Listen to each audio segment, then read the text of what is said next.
அனாதையாக்கிட்டு போறியா? ஐயோ, என் தலையெழுத்து நானே எழுதி கொண்டு உசுருக்கு என்ன சாமி? நம்ம ஆளுங்க தானே நம்மள இவ்ளோ தூரம் சப்போர்ட் பண்ணி கூட்டிட்டு வந்தாங்க. அவங்களுக்கு தெரியாதா அவங்களோட பெஸ்ட் ஹாலிடேஸ் நம்ம கூட தான்னு? GT Holidays, South India's #1 travel brand. Touring talkie ரசிகர்களுக்கு வணக்கம். வாங்க லென்ஸ் நிகழ்ச்சிக்கு போகலாம்.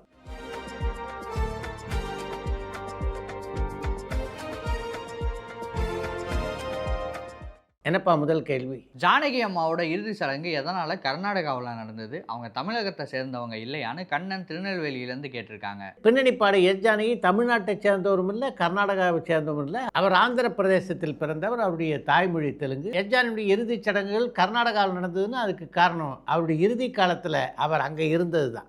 ஒரு உமன் சென்ட்ரிக் படமாக வெளிவந்து 100 கோடியை தொட்ட முதல் படம் மா என்டி பங்காரம் படம் தான் பரமன் வேலூர்லேருந்து கேட்டிருக்காங்க. நீங்கள் சொல்லியிருக்கிறது சரியான தகவல் அப்படின்னு தான் நினைக்கிறேன். பெண்களை மையப்படுத்தி வந்த திரைப்படங்கள் 100 கோடி ரூபாய் வசூலை தொட்ட முதல் படம்னா அது சமந்தாவுடைய மா என்டி பங்காரம் படம் தான். தமிழ் முருகன் படத்தோடைய அனௌன்ஸ்மெண்ட் வீடியோ முழுக்க ஏஐ வீடியோ மாதிரி இருந்தது. அது ஏஐ வீடியோ தானா இல்லை ஷூட் பண்ண வீடியோவான்னு திருச்சியிலேருந்து அருண் கேட்டிருக்காங்க. தமிழ் முருகன் திரைப்படத்தை அறிவிப்பதற்காக வெற்றிமாறன் தனுஷும் இணைந்து வெளியிட்டிருந்த அந்த வீடியோ முழுக்க ஏஐ தொழில்நுட்பத்தில் தயாரானது தான்.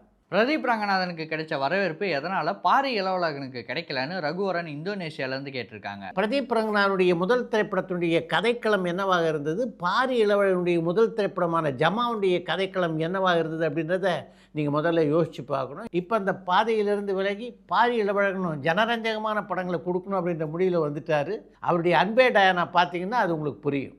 துருவ் விக்ரம் இப்போ நடிக்கிற புது படத்துலேருந்து விலகிட்டாருன்னு தகவல் வருது. அது உண்மையான திருப்பூர்லேருந்து ராஜன் கேட்டிருக்காங்க. கில் அப்படின்ற பெயரில் இந்தியில் வெளியாகி மிகப்பெரிய வெற்றியை பெற்ற படத்தினுடைய தமிழ் பதிப்பில் துருவ் விக்ரம் நடிப்பதாக இருந்தார். அந்த படத்திலிருந்து தான் இப்போ அவர் விலகி இருக்கிறார். அது தவிர இப்போ ஒரு புதிய படத்திலே அவர் நடித்து கொண்டிருக்கிறார். பொதுவாகவே ரஜினியோட ஒருத்தங்க சேர்ந்து நடித்தா அவங்களுக்கு அடுத்தடுத்து பட வாய்ப்பு கிடைக்கும். ஆனால் தர்பார் படத்தில் நிவேதா தாமஸ் நடிச்சுமே அவங்களுக்கு அடுத்த பட வாய்ப்பு கிடைக்கவே இல்லை. அதுக்கு காரணம் என்னன்னு திருப்பூர்லேருந்து ராஜன் கேட்டிருக்காங்க. பொதுவாக ரஜினி படத்தில் நடித்தால் அவருக்கு அடுத்தடுத்து வாய்ப்புகள் கிடைக்கும் அப்படின்றதெல்லாம் சரியான தகவல் இல்லை.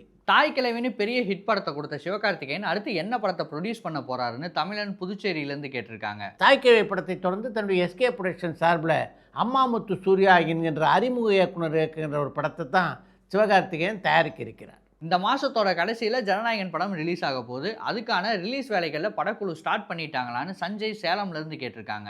ஜனநாயகன் படத்துடைய வெளியீட்டுக்கு அந்த படத்துடைய தயாரிப்பாளர்கள் என்ன வேலை செய்யணும்னு நீங்கள் நினைக்கிறீங்க?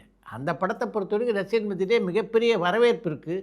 அதனால் எந்த விளம்பரமும் இல்லாமல் கூட அந்த படம் மிகப்பெரிய வெற்றியை குவிக்க நிறைய வாய்ப்புகள் இருக்கின்றன. ஆரம்ப காலத்தில் நேரடி தமிழ் படத்தில் நடித்த விஜய் தேவர்கொண்டா திரும்ப ஏன் ஒரு தமிழ் படத்தில் கூட நடிக்கவே இல்லைன்னு திருப்பூர்லேருந்து ராஜன் கேட்டிருக்காங்க. தமிழ் சினிமாவிலும் கால் பதிக்கணும் அப்படின்ற எண்ணத்தில் தான் நோட்டா அப்படின்ற ஒரு படத்தில் விஜய் தேவர்கொண்டா நடித்தார். அந்த படத்துக்கு நீங்கள் வரவேற்பு தரலையே. அப்படி இருக்க தொடர்ந்து இப்படி தமிழ் படத்தில் அவர் நடிப்பார். ஜிகே தமிழ்குமரன் எதனால் லைக்கா நிறுவனத்திலேருந்து வெளிவந்து தமிழ்குமரன் ப்ரொடக்ஷன் ஸ்டார்ட் பண்ணியிருக்காருன்னு கார்த்திக் பழனியிலேருந்து கேட்டிருக்காங்க. தமிழ் திரைப்பட தயாரிப்பாளர் சங்கத்தினுடைய தலைவரான தமிழ்குமரன் லைக்கா நிறுவனத்திலிருந்து விலகி தமிழ்குமரன் ப்ரொடக்ஷன்ஸ் ஆரம்பிக்கல. தமிழ்குமரன் ப்ரொடக்ஷன்ஸ் லைக்கா நிறுவனத்துடன் இணைந்து தயாரித்த படம் தான் பரிமளா அண்ட் கோ. எம்ஜிஆருடைய ஒரு படங்களை கூட மலேசியா வாசுதேவன் பாடவே இல்லையா, அதுக்கு காரணம் என்னன்னு சந்தனகுமார் சென்னையிலேருந்து கேட்டிருக்காங்க. மலேசியா வாசுதேவன் தமிழ் சினிமாவில் வளர்ந்து கொண்டிருந்த காலகட்டத்தில் புரட்சித் தலைவர் எம்ஜிஆர் சினிமாவிலேருந்து அரசியலுக்கு போயிட்டார். அதனால தான் அவருடைய படங்களிலே பாடக்கூடிய வாய்ப்பு மலேசியா வாசுதேவனுக்கு அமையவில்லை. எம்ஆர் ராதா அதிகமாக எம்ஜிஆர் படங்களில் நடிச்சிருக்காங்களா இல்லை சிவாஜி படங்களில் நடிச்சிருக்காங்களான்னு சந்தனகுமார் சென்னையிலேருந்து கேட்டிருக்காங்க. எம்ஆர் ராதா மிக அதிகமான படங்களில் எம்ஜிஆரோடு தான் இணைந்து நடித்திருக்கிறார். ஜெயலலிதாவோட வீட்டை நினைவு இடமாக மாற்ற வாய்ப்பு இருக்கான்னு சந்தனகுமார் சென்னையிலேருந்து கேட்டிருக்காங்க. ஜெயலலிதாவின் வீட்டை நினைவு சின்னமாக மாற்றுவதற்கான வாய்ப்புகள் மிக மிக மிக குறைவு. அரவிந்த் சாமி நடிச்சிருக்க சதுரங்க வேட்டை 2, நரகாசுரன், வணங்காமுடி இந்த 3 படத்தில் எந்த படம் ஃபர்ஸ்ட் ரிலீஸ் ஆகும்னு காஞ்சிபுரம்லேருந்து வேல் கேட்டிருக்காங்க. அரவிந்த் சாமியுடைய நடிப்பிலே உருவாகியுள்ள சதுரங்க வேட்டை 2, நரகாசுரன், வணங்காமுடி ஆகிய 3 படங்களும் வெளியாகுமா அப்படின்னே தெரியலையே. அதை பற்றி விவரங்கள் தெரிஞ்சால் தானே இதில் எது முன்னாடி வரும் அப்படின்றத சொல்லலாம். கலாசிரியர் பி கலைமணி தமிழ் படங்களை ப்ரொடியூஸ் பண்ணியிருக்காங்களான்னு கடலாடியிலேருந்து பாலசுப்ரமணியம் கேட்டிருக்காங்க. கோபுரங்கள் சாய்வதில்லை, மனைவி சொல்லே மந்திரம், இங்கேயும் ஒரு கங்கை, முதல் வசந்தம், பாரு பாரு பட்டணம் பாரு, தெற்குத்தி கள்ளன், மல்லுவேட்டி மைனர், மனித ஜாழி உட்பட பல திரைப்படங்களை தயாரித்தவர் கதாசிரியர் கலைமணி. சாய் விசித்ரால அனுமோகன் ஒரு சீரியல் தொடங்க போகிறதா சொல்லியிருப்பாரு. அந்த சீரியல் அவர் தொடங்கிட்டாரான்னு சிதம்பரத்துலேருந்து வெங்கடேசன் கேட்டிருக்காங்க. சாய் விசித்ரா நிகழ்ச்சிக்கு வந்திருந்த போது அனுமோகன் குறிப்பிட்ட அந்த சீரியலை இன்னும் அனுமோகன் தொடங்கியதாக தெரியல. சிஎம் விஜய் லஞ்சம் வாங்காதீங்க கொடுக்காதீங்கன்னு ஒரு போல்டான ஸ்டேட்மெண்ட் கொடுத்துருக்காரு. இதை சினிமாலேருந்து யாருமே பாராட்டவே இல்லையா, அதுக்கு காரணம் என்னன்னு பெருந்தமிழன் பாண்டிச்சேரியிலேருந்து கேட்டிருக்காங்க.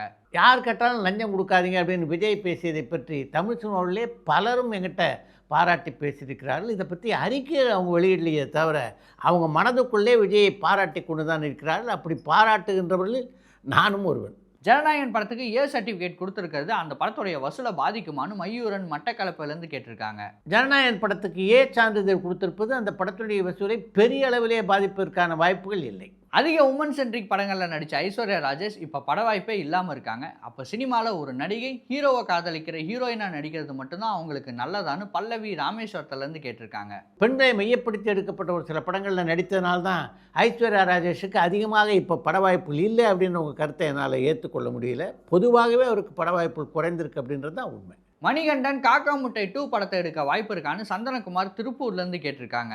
காக்கா முட்டை 2 விடுங்க, மணிகண்டன் அடுத்து ஒரு படத்தை உருவாக்குகின்ற எண்ணத்தில் இருப்பதாகவே தெரியலையே. பல வருஷமாக சினிமாவில் இருக்க சிம்பு எதனால் ஒரு தயாரிப்பு நிறுவனம் தொடங்காமலே இருக்காருன்னு திருப்பூர்லேருந்து அஜய் கேட்டிருக்காங்க.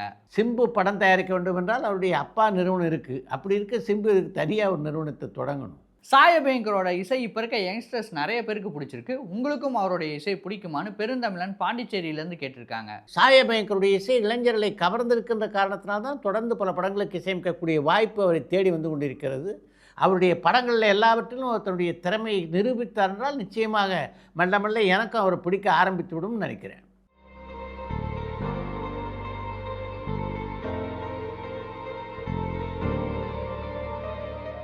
முதல் மரியாதை படத்தில் உங்கள் கூட அசிஸ்டன்ட் டைரக்டராக ஒர்க் பண்ண சந்திரசேகர், திலகர், மருது இவங்க 3 பேரை பற்றி தகவல் சொல்ல முடியுமான்னு பாலாஜி சென்னையிலேருந்து கேட்டிருக்காங்க. முதல் மரியாதை படத்தை என்னுடன் இணைந்து பணியாற்றிய சந்திரசேகர், திலகர், மருது ஆகிய 3 உதவி இயக்குநர்கள் பற்றி சொல்லும்படி சொல்லியிருக்கீங்க. இதில் திலகர், மருது அப்படின்றது ஒருத்தருடைய பேர் தான். திலகர் வேறு, மருது வேறு இல்லை. அந்த உதவி இயக்குனருடைய பெயரே திலகர் மருது தான். சந்திரசேகரை பொறுத்த வரைக்கும் அவர் அபாரமாக கவிதை எழுதக்கூடிய ஆற்றல் பெற்றவர். அது மாதிரி நல்ல நல்ல வசனங்களையும் எழுதுவார். பாரதியாருடைய பல படங்கள் அவருடைய பெயர் வசனகர்த்தா அப்படின்னு இடம்பெறாமல் இருந்திருக்கலாம், ஆனால் அவருடைய வசனங்கள் இடம்பெற்றிருக்கின்றன. மிகச்சிறந்த திறமைசாலி, ஒரு நல்ல இயக்குனரும் கூட. சரியான சந்தர்ப்பம் அமைஞ்சிருந்தால் அவர் நல்ல இயக்குனராக இருக்கக்கூடியவர் தான் சந்திரசேகர். திலகர் மருதுவும் மிகச்சிறந்த ஆற்றல் உள்ள ஒரு இளைஞர். முதல் மரியாதை படத்தில் பணியாற்றும் போது கொஞ்சம் விளையாட்டுத்தனம் அவர்கிட்ட அதிகமாக இருந்தது. அதுக்கு பின்னால் பார்க்க அவர்கிட்ட ஒரு சீரியஸ்னஸ் தெரிந்ததை நான் பார்த்திருக்கிறேன். அடுத்து இன்று ஒரு தகவல். பொதுவாகவே நடிகர் எம்.ஆர். ராதாவுடைய நாடகங்களில் கிண்டலும் கேலியும் அதிகமாக இருக்கும். அதை கேட்டு ரசிக்கிறதுக்காக தான் கூட்டமாக அவருடைய நாடகத்துக்கு பொதுமக்கள் வருவார். அது போன்ற நாடகங்களில் எம்.ஆர். ராதா நடித்து முடித்த உடனே பார்த்திங்கன்னா அவரை பாராட்டுறதுக்காக பெரும் கூட்டம் மேடையில் ஏறிவிடும். அதுக்கு பின்னால் அவங்ககிட்டேருந்து எம்.ஆர். ராதாவில் தப்பிச்சு போகிறதுக்கே 1 மணி நேரம் 1.5 மணி நேரம் ஆகிடும். அதனால் இதையெல்லாம் தவிர்ப்பதற்கு ஒரு யுக்தியை கையாண்டார் எம்.ஆர். ராதா. ரத்தக்கண்ணீர் நாடகத்தினுடைய கடைசி காட்சியில் தன்னுடைய மனைவியை தன்னுடைய நண்பனான பாலுவுக்கு திருமணம் செய்து வைப்பார் எம்.ஆர். ராதா. அந்த காட்சி நடிக்கப்படும் போது பின்னால் எம்.ஆர். ராதா தான் இருக்கார் அப்படின்னு ரசிகர்கள் நினைத்து கொண்டிருப்பார்கள். ஆனால் எம்.ஆர். ராதா மாதிரி வேடம் முறிந்த ஒருத்தர் அங்கே நிறுத்திட்டு எம்.ஆர். ராதா கார் ஏறி அவர் பாட்டு போயிடுவாராம். அப்போ தான் இந்த ரசிகர் கூட்டத்தை தப்பிக்க முடியும் அப்படின்றதுக்காக அவர் செய்த ஏற்பாடு அது. மேடை நாடகங்கள் நடிக்கும்போது இது போன்ற சூழ்நிலையை சமாளிப்பதற்கு ஒரு தனித்திறன் வேண்டும். அந்த தனித்திறமை எம்.ஆர். ராதாவிடம் கொஞ்சம் கூடுதலாகவே இருந்தது என்பதுதான் உண்மை.